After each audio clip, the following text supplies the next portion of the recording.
Hello, thank you all so much for joining us for this conversation. We're really happy to have you here, and I don't know, I don't want to force people to be closer to each other than they want to be, but I will welcome you to move up to the front of the room if there's interest. My name is Mercina Tillemann, and I'm the Chief Operating Officer of the Global Blockchain Business Council, which is an industry association representing companies in the blockchain space from over 50 countries. And we are really lucky today because we have kind of a star-studded cast of folks from the business side who can paint a picture of what's really happening in the Asia-Pacific region as far as blockchain implementation. So we don't have too much time, and I don't want to take too much time, but I'd love to start by just having each of you introduce yourselves and speak a little bit to your current roles, kind of how you are interfacing with blockchain, and then we'll get into more specifics about the projects you're working on. Toshiya? Okay. Hi, I'm Toshiya from Hitachi, and I'm a governing board member of Hyperledger. And I've been involved in Hyperledger activities for more than 4 years, and it's a long time. And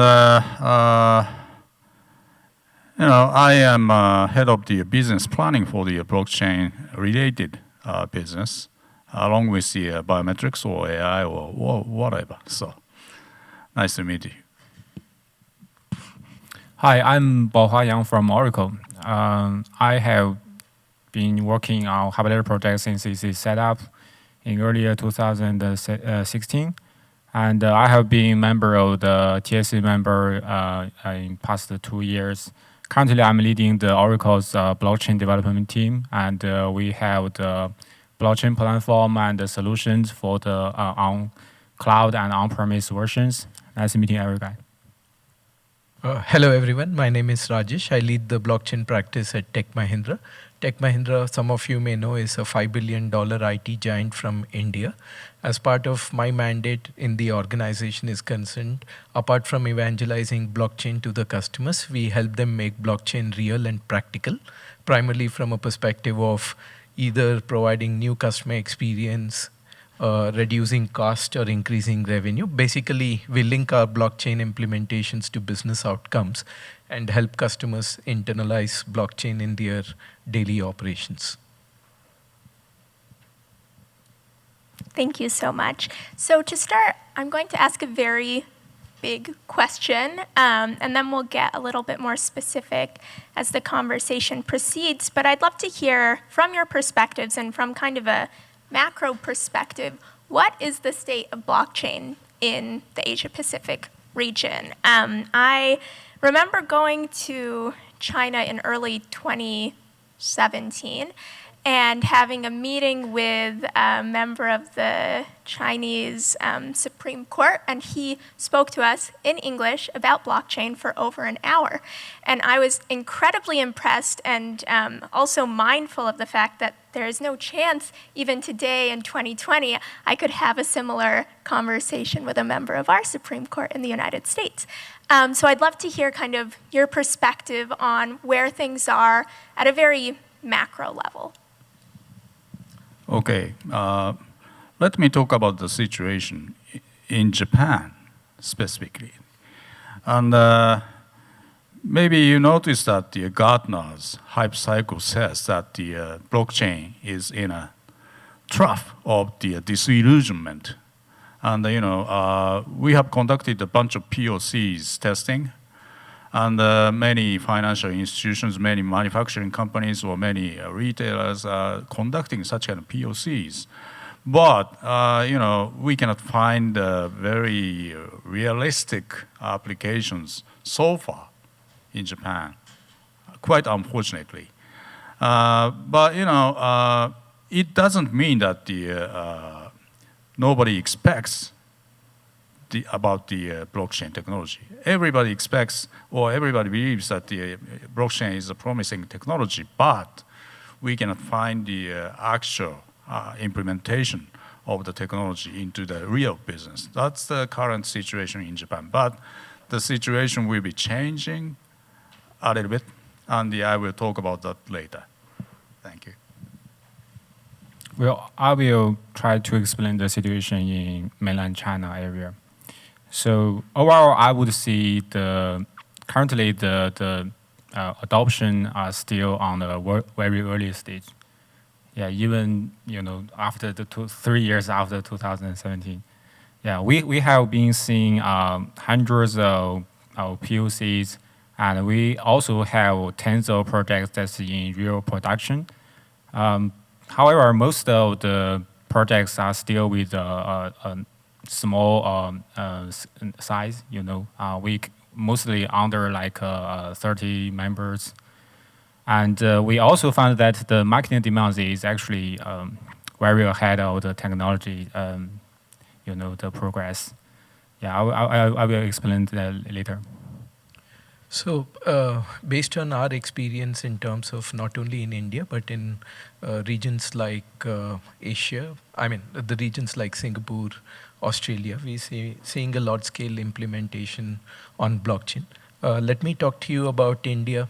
We have a state of blockchain wherein the subscribers in India today are protected from the spam call and spam text using blockchain. We have about 1.2 billion subscribers in India, out of which about 800 million subscribers are active. And these subscribers on an average get about 10 text messages every day. Before this particular implementation, most of them were receiving information without their permission, that is spam text.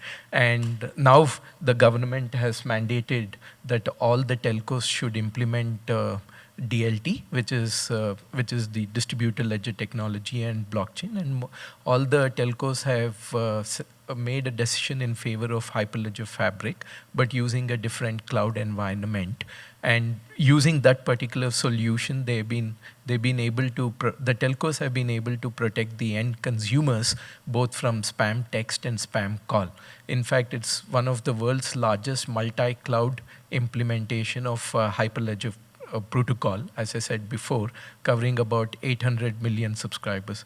And we're also seeing very large-scale adoptions in the other regions. For example, if you talk about Australian Stock Exchange, Australian Stock Exchange is doing an important implementation with a company called Digital Assets Holding. They're using digital assets modeling language. Their focus has been from a perspective of how do you give better services to the investors. Their intention was to attract investments from the Chinese as well as the Hong Kong investors. If you look at the Chinese stock investors, they are used to day zero kind of settlement. Not because the technology facilitates day zero. The trade in the securities in China is pre-funded, as a result of which they are used to day zero settlement. But if they go and invest in Australia, it is not day zero settlement. It may be T+1 or a T+2 kind of a settlement. So they don't want this to be a friction point for the investors, as a result of which they are changing their business processes so that they can move from T1 or T2 settlement times to T0 kind of settlements. So we're seeing an emergence of implementations of this nature, which are not just confined to the proof of concept or a proof of technology stage. It is getting into a very large scale enterprise grade implementation.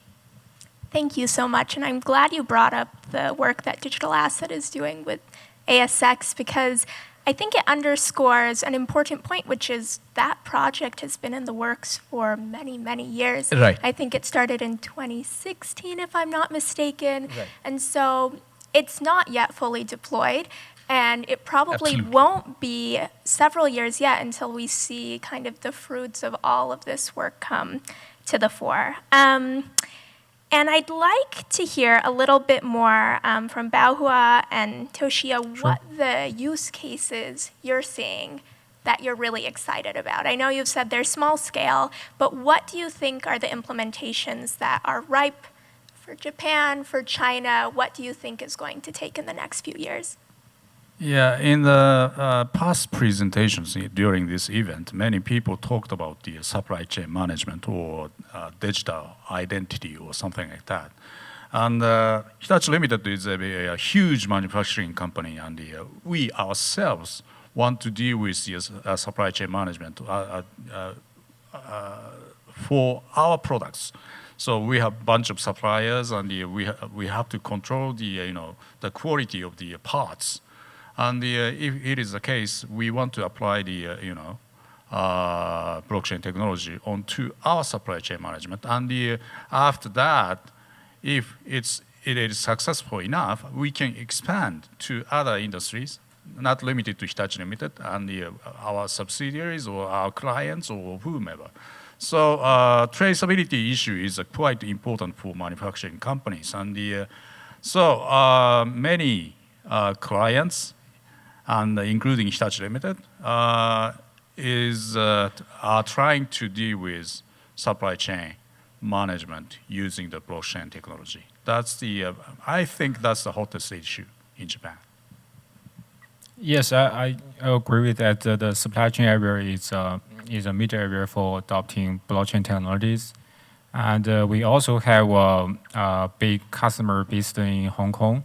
They have a supply chain consortium built up on Hyperledger technologies, and it achieved 50 million shipments per year. That's very big.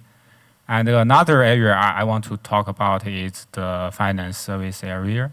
And I would think that there are numbers of very large banks in China. They have adopted blockchain in their real production scenarios. However, these two areas has been discussed a lot, actually, quite a while. However, I think these two areas is not good enough for those blockchain startups because they have a very high entry bar. For those startups specifically, I would see the tracing and prudence are good scenarios. Yeah, we have customers, they use blockchain to store the education certificates for their students, and they have been IPO'd on Nasdaq. Yes. I think these applications in supply chain really bring up the question of kind of architecture and governance. Who exactly is going to be owning these blockchains? How do you share the data in a responsible way without giving away too much information, but being able to benefit from that information sharing? So what does the architecture look like for these solutions? Are we looking at public, private, hybrids? What are you saying, and what do you think is realistic and has the most potential? In terms of the implementation really depends upon the scale. For example, if there's a company which is looking at driving network effects pertaining to the suppliers, partners, and the customers at the minimum, it's not necessary for them to leverage an industry consortium because this is a micro chain. They can create a micro chain of their own. And that is the trend that we are seeing with multiple companies in different parts of the world, not only in India, but also in different parts of the world, where companies are now thinking, hey, if I create the micro chain for my own partners and suppliers, and I facilitate this particular chain as a certificate authority, and I ask my suppliers and partners to join that's good enough. You don't have to boil the entire ocean to solve the problem. As far as their supply chains are concerned, they're able to accomplish that. But when you're talking about an industry-wide consortium wherein you have multiple players of equal size, for example, company A, company B, company A supplies, company B supplies, then it becomes a bit challenging in terms of what is the code of practice over there, who owns the network, or how can they work in a federated manner. That is where I think we are having a lot of problems. I tend to think that today industry consortiums have an empty room problem. So basically there's one or two people have formed the industry consortium, but the others are not willing to come onto the consortium for the same reason. Until and unless you evolve a code of practice which has been mutually accepted and kind of drive it as a team sport, then you can have the consortium working. Otherwise, the consortium will not work. But that doesn't mean that you should stop your blockchain journey. You can create your own microchain, and you become the owner of microchain for your own network. You still accomplish your objectives. Yeah, I would say sharing data via the blockchain. Actually, it's a technical challenge, and we will design several solutions for our customers. And they typically have a consortium with several major members, and all others are just minor users. And sometimes they want the data to be totally isolated. And thanks to the Hyperledger technology, we have those specific the channel, the private data with the Fabric implementation. We can achieve the goal somehow. But that's not enough, actually. Sometimes the customers even they want more advanced technologies, like some advanced crypto graph issues, but it's not being introduced into Hyperledger yet. So that's one of the challenges. It is quite ideal if we can share the system industry-wide. But everybody notices that the blockchain technology is still immature to deal with the large-scale system. So if it is the case, we should start with the very small-scale project, or limited to the one single company like Hitachi Limited. And then, as I said, if it is successful enough, you can copy it. And you can expand the usability to industry-wide or something like that. So it takes time, a little bit. But in any case, in the quite near future, we are aiming at such kind of industry-wide consortium type data sharing or system sharing or something like that. Rajesh, I'm wondering what you think about, and all of you really, but the role of government in kind of pushing some of these innovations. For example, the use case that you offered at the beginning of our conversation with the 20 telcos, that was mandated. The cooperation was mandated by regulation. It's kind of difficult to conceive of all 20 major telcos collaborating if it hadn't been mandated. And so what is the role of regulation in encouraging some of these cooperations? Yeah, absolutely. So leading from front is very important. I can talk about several examples from an Indian government perspective, especially at the juncture of what we call as the government to citizen services. For example, if you look at public distribution systems of subsidized groceries, subsidized rice, subsidized oil, today, unfortunately, most of those benefits don't reach the end person. There's a lot of corruption, there's a lot of opaqueness in those distribution chains. Initially, they brought in IT from a perspective of managing the manual corruption, but over a period of time, people have perfected the art of corruption through the IT systems. So now they're looking at the next frontier in terms of what is that next level of technology which will help them to drive that kind of transparency. As a result of that, most of them have kind of adopted blockchain or internalized blockchain. In fact, it's not very uncommon if you see a politician making a poll promise in India saying, through blockchain, I'm going to change the environment out here. It has kind of become a election promise, and where they're basically using it for not only, I did mention to you about public distribution of benefits, but they're also using it, for example, land titles, for example, the management of ownership.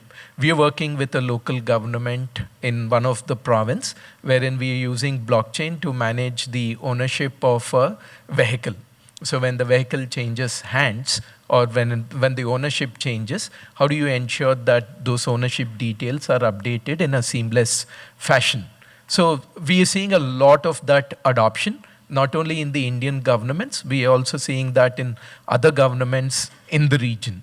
For example, there's a custodial service company in Singapore, which is now planning to use blockchain to basically protect the shareholding certificates that they give to the bias of those certificates. So the shareholding pattern changes over a period of time. And if I buy a shareholding certificate, and if the shareholding changes, there is a responsibility from that custodial company to inform the person that the shareholding pattern has changed. So now they're leveraging emerging technologies like blockchain to accomplish that. And Baohua and Toshiya, what role do you think governments should play either in deploying the technology internally or in creating regulation that forces some of these more effective consortiums to function? Well, you know, the government and the regulation departments, they are playing a very important role in China industries. And actually, they are published several policies related to blockchain, but I only want to emphasize 2 points here. The first one is in the year 2017, and there's a policy that suspended the ICO and all the public chain activities. So that means if you want to design blockchain platform, you only can use the consortium-based or private blockchain technology. That's also why Hyperledger is so popular in China. And the other one is at the end of the last year, the government announced that blockchain is as important as AI technology. It's one of the national strategy, and all investments related to blockchain will be encouraged. So I will see till now it's very promising, and they push the development of blockchain. Yeah, till now. And there's a very interesting story in Japan, and my clients are financial institutions, banks or brokerage companies or someone like that. We have conducted the POC for KYC, Know Your Customer. Every single bank or every single brokerage company wants to share such kind of information to make the KYC operations more efficient, right? And when we conducted the POC, it was totally technically feasible, and it was successful. But the problem was, nobody wants to be responsible for the system itself, the KYC system with blockchain technology itself. So if it is the case, we need the backup from the regulators. Financial service institutions are always looking at the regulators. If the regulators are fine, they're going to be okay. So we need some, strong push from the government or regulators to deal with such kind of the industry-wide system or supporting system like KYC. So that's what I thought, and I had a chance to chat with the regulators the other day. Why don't you push it? That's what I said. I just wanted to add one more point. In addition to the push from the regulators, I think what also helps is from the demand from the end users. While we had Super Tuesday in US, we also had Super Tuesday in India yesterday, when the Supreme Court had struck down the central bank directive that banks should not support the cryptocurrency exchanges. There was a ban from the central bank saying that all the banks should not provide banking facilities to the cryptocurrency exchanges, and you cannot convert the fiat into crypto, which was a ban that was implemented about 2 years ago.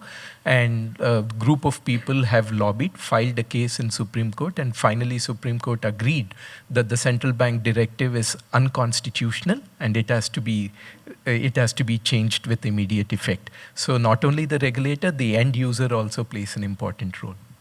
Very interesting. I want to add more words. Actually, the situation is similar in China. We have some emerging technology. The term is the RegTech, the regulation technology. It's trying to become some bridge of the players and between the players and the regulator. So it can help the regulator to know how to get the real data, and also want to help the marketing to know how to have the appropriate attitude. following those regulation rules. Yes. In, I would say, most of the markets in which you work, there's a little bit of a paradox between the embrace of blockchain technology and the embrace of cryptocurrency, Right. or disavowing it completely. And so maybe we can just go down the line and we'll just focus for the moment on India, China, and Japan, and you can give a quick scorecard on whether the government is pro-crypto, pro-blockchain, or something else. Before the Supreme Court verdict yesterday, the government was completely pro-blockchain, but not pro-crypto. I wouldn't say the government, but it's more from the central bank, basically responsible for the monetary guidelines. And they were not that they were against crypto, not because they don't like crypto. It's just that the common man is not aware of crypto. It's quite possible that in a party or in a gathering, people will be talking about crypto. The other person who doesn't know the crypto, he acquires what is called as the fear of missing out. And because of that fear of missing out, they go and invest and lose money. That is what the central bank wanted to prevent, and wanted to bring in a very good awareness framework before they kind of regularize it.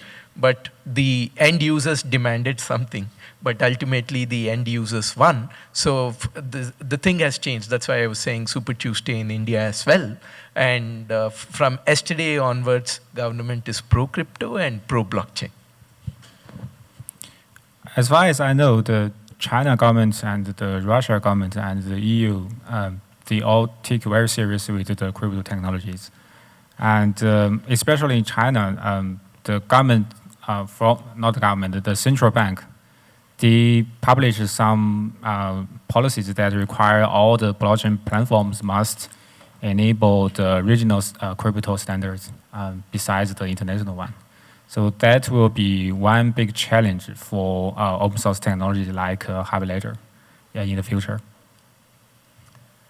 And not limited to Japan, no central banks in the world will use the word cryptocurrency anymore. They say that they should call it like crypto assets, right? So, in terms of the from the standpoint of the central banks, cryptocurrency is too much volatile to be used for the actual world settlement. So, if it is the case, they don't believe that they believe that the possibility of the blockchain technology, but they hate cryptocurrency. So that's the current situation. But many people wants to use some digital currency, not cryptocurrency, and to have a more effective settlement procedures. So. But Toshiya, in my last trip to Japan, I happened to go to Big Camera, and I was shopping for Hero GoPro 7, and there was a statement underneath, on the top of the shelf or the bottom of the shelf, said if you pay through Bitcoin, take 10% additional discount.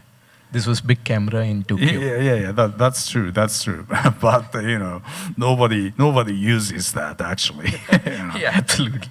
Maybe they should have those Bitcoins to pay. Toshiya, I'm really glad you brought up kind of some of the institutional pushback that you're experiencing, because I think it's a critical point. Throughout my career, I have been perennially impressed and disappointed by the virulence of institutional forces who are dedicated to maintaining the status quo. Mm-hmm. And each of you have to work with those very embedded groups to try to gain buy-in for this new technology, and I'm wondering how you do it.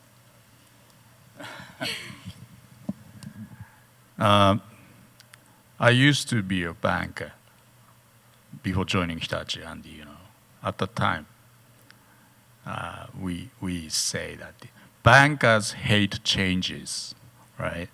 But even though they hate changes, if they once they understand the benefits or advantages of the new technologies or new procedures, new operations, they are going to use it. So it's quite important for me to persuade them to use the technology first. If they don't use it, they don't understand.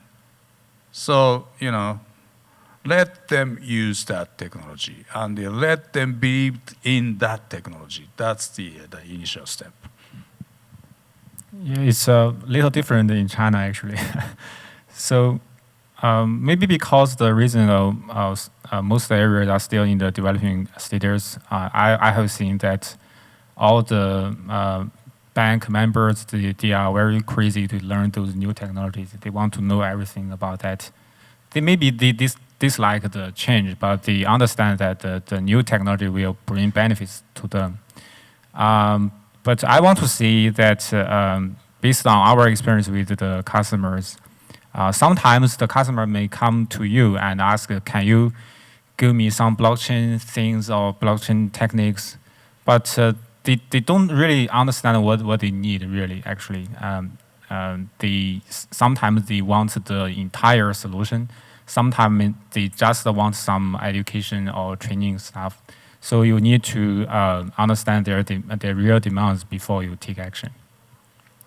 From my experience, I don't think there is a perfect secret sauce to solve this problem.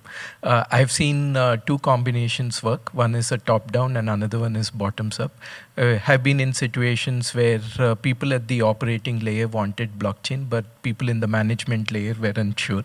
They were not giving them budgets. So if you don't give them budgets, how do you implement blockchain? At the other end, people in the management layer wanted to do this, but people at the operating layer had inertia to adopt the new technology. So we don't approach it that way. The way we approach is basically look at consistent, nagging, tough business problems that each and every company had to face year after year. And some of the public listed companies have those problems recorded in their annual reports and stuff like that. So if you can pick up some of those tough business problems and go to them and say that, hey, allow me to solve this particular problem. And then if blockchain is the solution, so be it. So don't put blockchain as the evangelist to solve the solution. Focus on the business outcome and then give them a clear path as to how that business problem can be solved through blockchain and the other emerging technologies. Majority of the cases they will buy.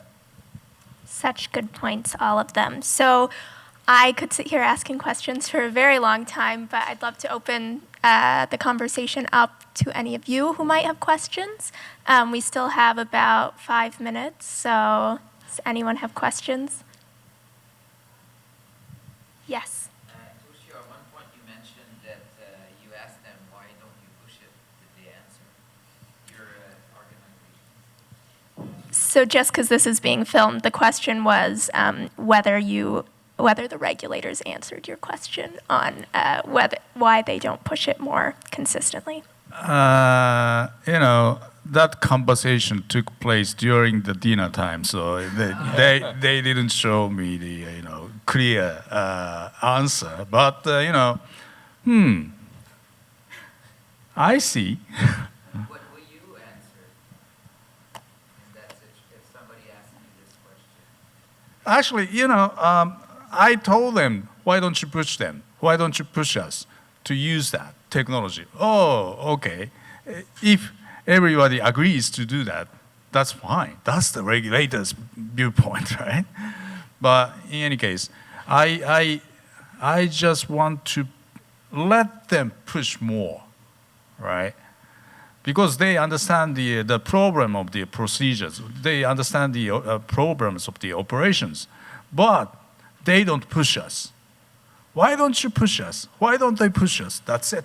So I will keep on talking to the regulators from that standpoint. Yes. I have a question about the automobile ownership transfer. Right. Is that in production today? And if so, how widely utilized? Yeah, it's getting into the production. So there are certain blind areas, especially when the vehicle is sold.